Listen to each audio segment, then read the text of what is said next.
Number 15, the Crescent in Clontarf, Pat, the birthplace of Bram Stoker. What do we know about his early years? Well, he was one of 7 children, but he spent the first 7 years of his life bedridden with some mysterious illness. He's never told us what it was.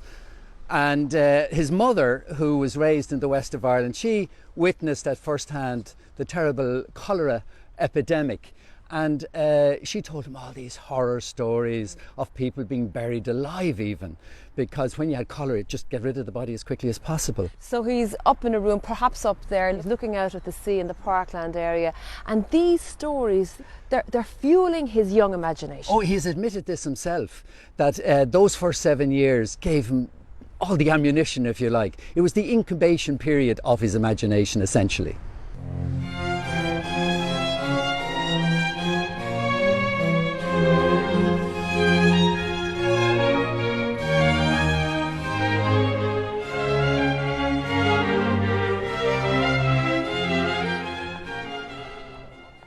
So I guess Bram Stoker is educated at home as a child, and then as a student he comes here to Trinity College. He does. As a teenager he comes in here for 6 years, and guess what? He doesn't come in here to study literature, he comes in to study mathematics and does very well at it.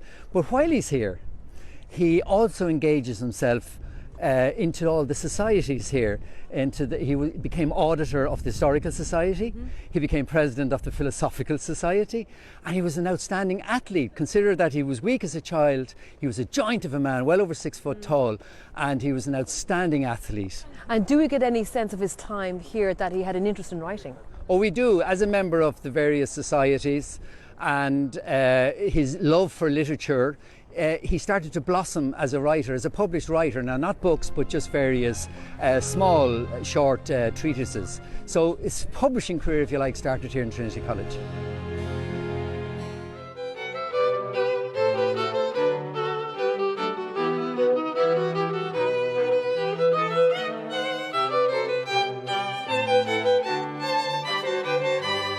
So after Trinity, life as a civil servant in Dublin Castle beckons. It surely does, and he worked here in Dublin Castle for about 12 years, doing a fairly humdrum job as a civil servant, managing, being an inspector in fact, of the registrar of the petty sessions, which are the junior courts in Ireland. He even wrote a book, his bestseller at the time, which was The Duties of the Clerks of the Petty Sessions in Ireland.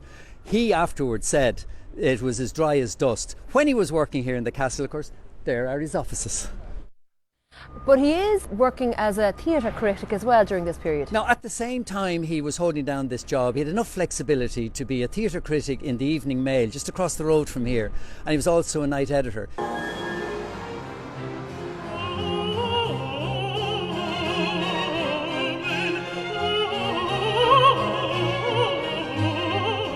And Bram Stoker himself, he walked up this aisle in St Anne's Church in Dawson Street when he was married. That's right, he married the beautiful Florence Balcombe.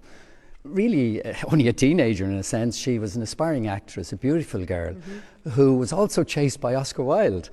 And but Bram was the winner in this case, and they walked up this aisle in December 1878, and a mere 5 days later, they departed by ship for London, the two of them, to start a whole new career.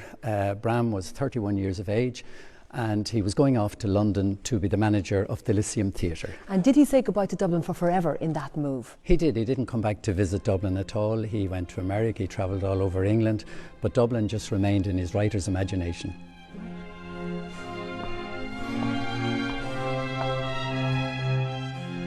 And in London he builds a career as a theatre manager. Yes, he works for Sir Henry Irving, the owner of the Lyceum Theatre, and he works at this job as both manager and personal secretary to Sir Henry for basically the rest of his life. But somehow he managed to fit in writing 18 books, including the most famous one, Dracula. And Dracula has since, if you like, stayed in print since it was published in 1897, and 1,000 other books have been based on Dracula, no less than 200 films.